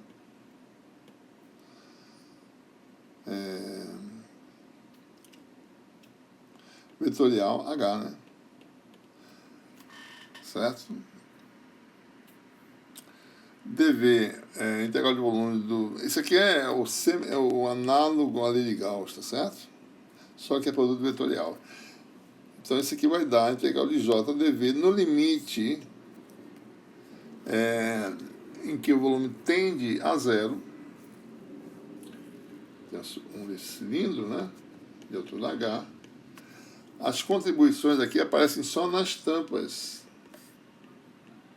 Não aparece... Quando H tende a zero, a área tende a zero. Então, você fica com N em cima, né? Delta sigma vetorial H2 menos H1 igual a essa integral aqui, que se tiver corrente de superfície, ela converge para algo do tipo K delta sigma. Se tem corrente de superfície, né, a integral de JdV se transforma em K delta sigma. Então, o resultado vai dar N vetorial H2 menos H1 igual a K. Existe uma descontinuidade na componente inicial de H, tá? Que é dado por essa expressão. Ela tem uma interpretação simples, certo? Lembre-se que N vetorial H envolve apenas a componente tangencial. Deixa eu só mostrar aqui para vocês, tá certo? Você tem N, né? Se vocês saberem, né? Suponha que H está inclinado, né? E aí, então, H tem uma componente normal e uma componente tangencial.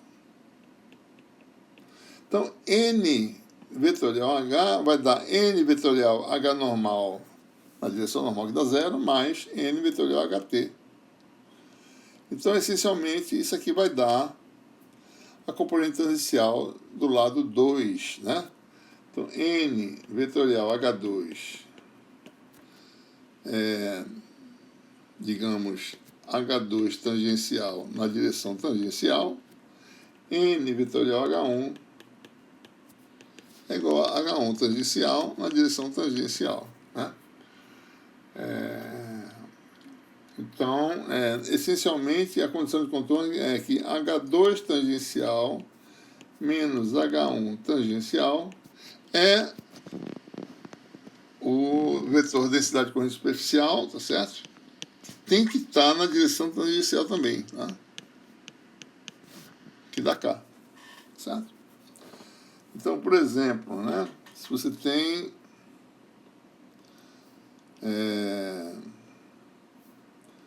K saindo do quadro, tá certo? Vou botar K entrando, talvez fique mais fácil. K entrando no quadro. Então, a diferença H2 menos H1 tem que estar nesse sentido, né? Tem que corresponder a alguma coisa que entra. Então, o H2 tangencial é maior do que o H1 tangencial. Porque N vetorial, esse vetor de diferença, dá entrando no quadro. É assim que a gente interpreta, tá certo? Vamos nos preocupar com isso mais adiante. Então, essas são as condições de contorno para o campo B e H obtidas das equações de Maxwell, né? Bom, rapidamente aqui, falando sobre meios materiais, nós já falamos sobre isso no caso elétrico, né? meios lineares, meios não lineares, né? Então você tem vários tipos de meios, tá certo? Especificamente nós temos também meios que são chamados paramagnéticos ou diamagnéticos. Quem tiver interesse em ver com mais detalhes essas propriedades pode ir no livro que está referenciado no nosso livro-texto, livro de Física do Estado Sólido do Kittel, tá certo? Que tem um capítulo especificamente sobre magnetismo, fala sobre domínio magnético, sobre tipos de meios materiais, né? Então, o meio paramagnético ou diamagnético depende de como a magnetização responde ao campo aplicado. Para materiais simples, lineares, homogêneos, isotrópicos, M, além de ser colinear com H, ele também é proporcional a H, e essa constante é a susceptibilidade magnética, que a gente chama de QM. Lembre-se que as unidades de mH são as mesmas, né? Ampere por metro. Então, QM é adimensional. Então, um material paramagnético tem o QM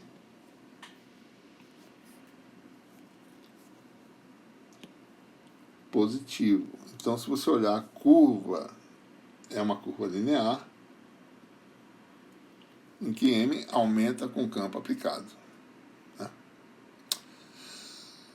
Materiais diamagnéticos são aqueles que originalmente, né, se você for aplicar o campo H num circuitozinho molecular, tá certo? A tendência é que o dipolo induzido se oponha ao campo magnético. Isso é chamado a lei de Lenz. Se você tenta aumentar o campo, isso aí é um efeito de né? Um átomo ou molécula, tá certo? Você tem um sistema que está... Eita, minha canetinha aqui parou de... Deixa eu dar um tempinho aqui para a gente poder carregar a canetinha. Muito bem, continuando, né? Explicando a questão do diamagnetismo, né? Você tem assim um microcircuito, digamos, molecular ou atômico, né? Digamos que você tem uma microespira que está em um estado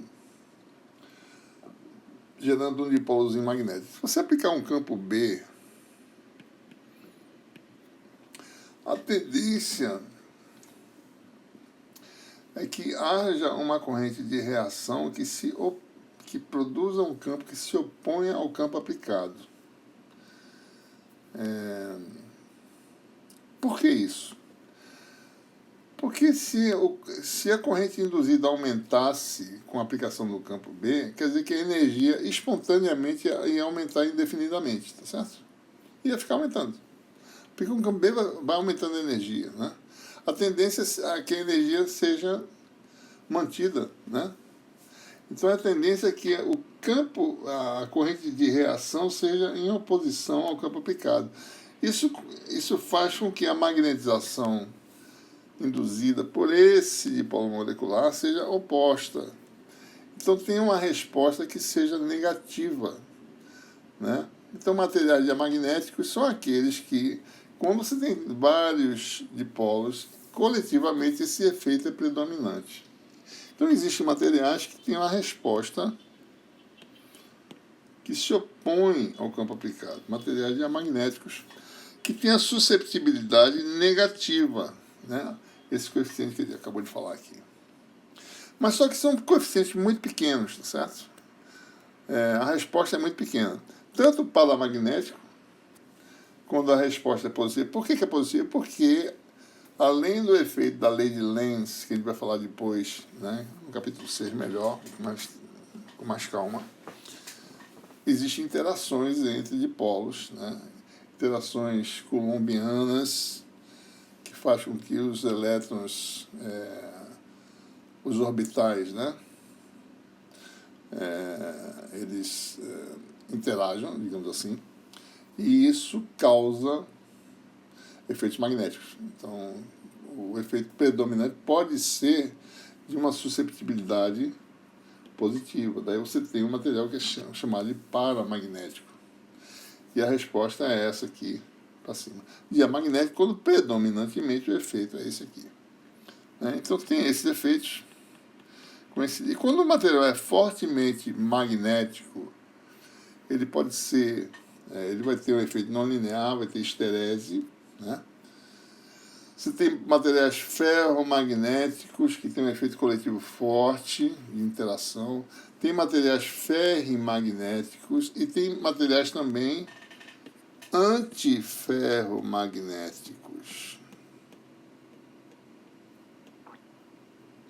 Então, existe uma variedade de situações em que uma rede tem os spins, os dipolos alinhados, uma outra rede tem os dipolos alinhados no sentido oposto. Então, interagindo fortemente, só que em sentidos opostos. Então, se você for medir a magnetização do material desse, você não observa nada.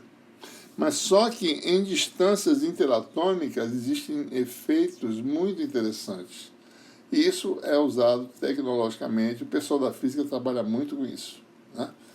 Com aplicações tecnológicas do antiferromagnetismo, certo? Que é uma área quentíssima interessante, né? Bom, e além disso, você tem também materiais ferromagnéticos, em que você tem predominantemente todo mundo alinhado, e ferrimagnéticos, que é um caso específico de antiferro em que as redes têm um efeito líquido que não... Você tem spins alinhados em sentidos opostos, só que essa rede é um momento magnético mais forte do que nessa subrede. Então você tem um efeito que é forte, mas não tão forte quanto o ferromagnético. Materiais ferrimagnéticos têm uma magnetização forte, mas não tão forte quanto um ferromagnético. O que acontece com esses materiais? Quando você magnetiza, né, a partir de um certo nível de aplicação de campo magnético, o material, os dipolos saturam. Saturam quer dizer o quê? Ficam alinhados e você não consegue aumentar mais a magnetização. A magnetização seria aumentada se você aumentasse mais, né, o momento de dipolo induzido. Você não consegue, tá certo? Porque o efeito predominante é de alinhamento. Pronto, alinhou. E quando você volta, se saturou, você quando tenta reverter o efeito, você não consegue. Ele, a campo nulo, você tem efeito residual. O magnetismo fica lá, preso, né? Os dipolos estão magnetizados. Você vai aplicar campo negativo ainda mais até você zerar a magnetização. Mas observe que agora o campo é negativo, não é mais zero, tá certo? E se você permanecer, você vai e satura de novo. E se você voltar, entra nesse ciclo de esterese, tá certo? Né? Ou seja, o que nós temos de interessante em materiais que são não lineares ou que têm esterese, né? Para um dado campo H, certo? Você tem várias soluções. Uma solução, outra solução, outra solução. Você não sabe qual é a resposta. Então, dado H, quem é a resposta? Essa ou essa? Você não sabe, depende da história. Então, é interessante, quando você trabalha com materiais que têm esterese, que a curva de esterese seja fina, né? Ou seja, eu vou fazer aqui um desenho, tá certo? Tentando mostrar mais ou menos como é que seria, certo? Fina, ou seja, a incerteza seja pequena. Mais ou menos assim. Porque nesse caso, a incerteza que você tem na resposta não é tão grande assim, certo? Então você tem essas possibilidades, né? Tá bom? Então essas são as naturezas de materiais magnéticos. Você tem aí bom, então da relação constitutiva Se você tem um material que é não linear, você tem que saber qual é a curva, né? B, M0, H mais M. Só que se o material é não linear, M é uma função, chamar uma função M de H, uma função não linear, tá certo? Então, é complicado você obter essa relação, né? A relação tem mais de um valor, para dar o valor de H, né? Então, aqui você tem 3 relações, possivelmente, né? Quando você magnetiza o material. Se a estrela é fina, pequena, então você pode ter uma incerteza pequena, você pode ter uma função única, né? Ou não. Bom, se o material, isso aqui é não linear, se o material é linear, homogêneo e isotrópico, tem também anisotropia, né? Já falamos sobre isso antes, quando M é uma matriz, tá certo? Digamos, um material linear, mas ele é anisotrópico. A matriz 3x3 vezes o campo aplicado, né? Então, representando matricialmente, você teria essa relação, certo? Vamos esquecer temporariamente essa questão. Vamos falar sobre materiais lineares, homogêneos e isotrópicos. Então, o que acontece? Nesse caso, a gente define, é fácil, né? Porque agora, nesse caso, o M é uma susceptibilidade magnética ou positiva ou negativa, se é para ou diamagnético, vezes H. E com isso, eu posso jogar isso na relação constitutiva e obter uma relação entre B e H, né? B Mi0 H mais M, que está aqui, que é QM, QM vezes H. E aí você tem Mi0, daí você tem 1 mais um número adimensional, que é a susceptibilidade magnética, vezes H. E aí você tem um efeito que é a permeabilidade magnética do material, se ele for linear homogêneo isotrópico, né? Mi0, 1 mais QM. E a permeabilidade relativa, soma de μr, né? É simplesmente a soma de 1 mais a susceptibilidade. Pode ser maior que 1, mas aproximadamente igual a 1 para materiais paramagnéticos.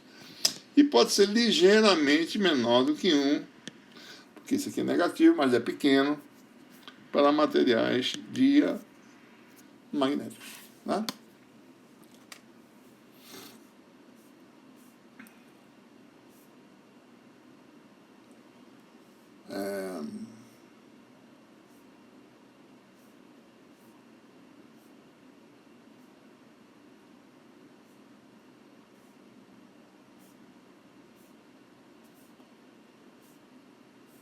Muito bem. Então, só para a gente concluir, certo? Quando você tem meios lineares, homogêneos e isotrópicos, calcular B e H se torna muito simples, né? Se você calcula no vácuo, por exemplo, você tem um fio percorrido por uma corrente I, agora tem uma capa de permeabilidade μ envolvendo esse fio. Digamos que essa capa tem raio A, né? Pela lei de Ampère, tá certo? Esse problema tem alta simetria, né? A lei de Ampère diz que integral de HDL, nesse caso, é a corrente envolvida. É igual a I, independentemente da existência desse material de permeabilidade μ. Então, o campo H, ele volta, ele continua sendo I sobre 2πr a φ, né? Por outro lado, B igual a μH. Então, se você estiver dentro da capa, B vai ser o quê? μI sobre 2πr-Fi. Ele aumenta de um fator μi, ou diminui se μi for magnético, né? E do lado de fora, B vale μ0I sobre 2πr. Ou seja, a lei de Ampère é preservada porque tem autossimetria, você pode usar a lei de Ampère para calcular o campo I, campo H, como se não tivesse nenhum material aqui, porque não aparece nada na lei de Ampère. Certo? E aí você tem... facilmente você calcula o campo B usando a relação constitutiva. Né? Certo?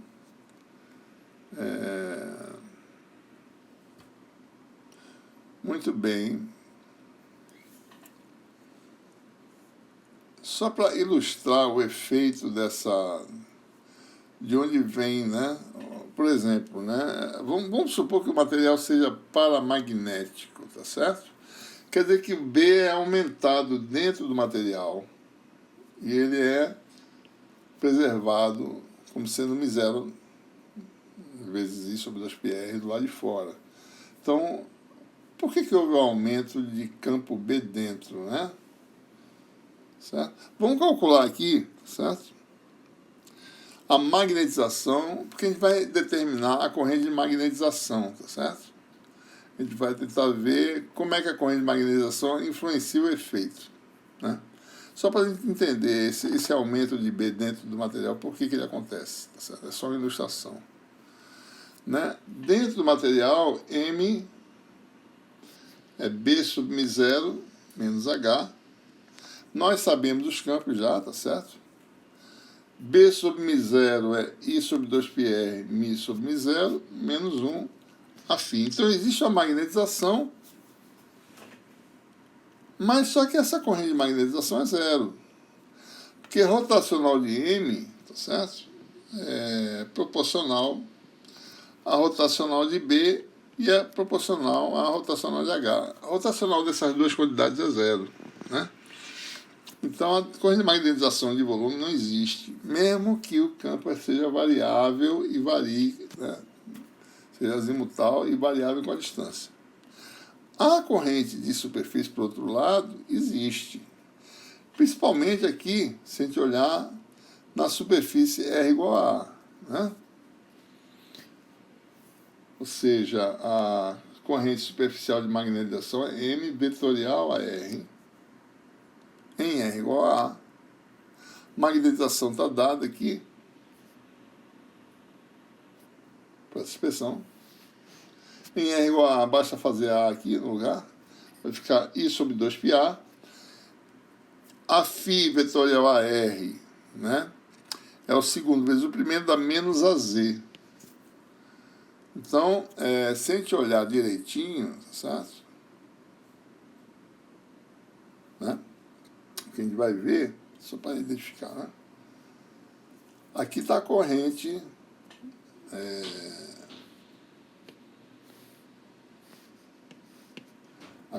do fio, certo? A Z está saindo do quadro, né? A Z está... desculpe, deixa eu apagar isso aqui. A Z sai do quadro. A corrente de magnetização de superfície na borda do cilindro entra no quadro, certo? Né? E tem também uma outra corrente de magnetização que a gente não calcula porque o raio é muito pequeno, tá certo? Mas tem uma correntezinha de magnetização aqui que sai do quadro, essa azulzinha aqui, que está encostada nessa corrente aí de baixo, certo?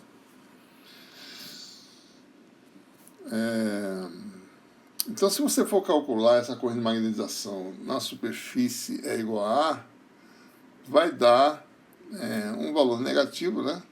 μ sobre μ0 menos 1.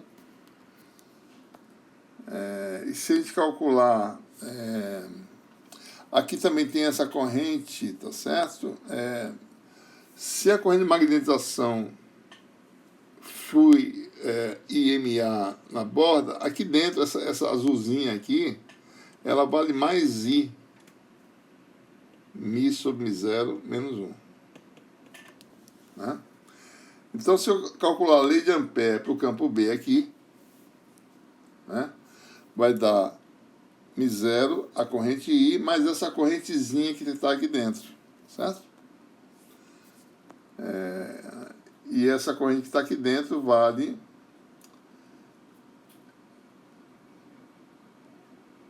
esse valor, né?